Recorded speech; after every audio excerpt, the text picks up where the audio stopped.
معانا النهارده نسان باسفندر. كانت المشكله فيها ان هي بتغيب في الدواره. عملنا سكان لقينا كود اللي هو B0021. ده مشكله في الفي في تي. المشكله ان مش هو ده المشكله بس، ده هي مشكله الفي في تي دي ممكن تكون حساس الكام، ممكن تكون السيلونويد حق الفي في تي البانك 2 اللي هو حق السواق في جهه السواق البانك 2. لكن المشكله الرئيسيه للكاستمر ان هو بيقول ان السياره كولد ستارتنج.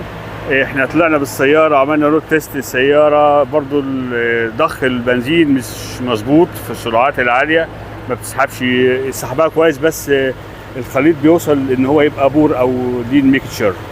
الشكوى ان هي كولد ستارتنج، بتبقى السياره مش بتشتغل بسرعه. الفول بامب يا شباب هي المشكله. الفول بامب فيها ريجليتور جوه في قلب التانك، لو الترمبه خربانه الريجليتور دوت بيهرب الضغط، فيضطر ان هو يرفع الضغط من اول وجديد، فيحصل كولد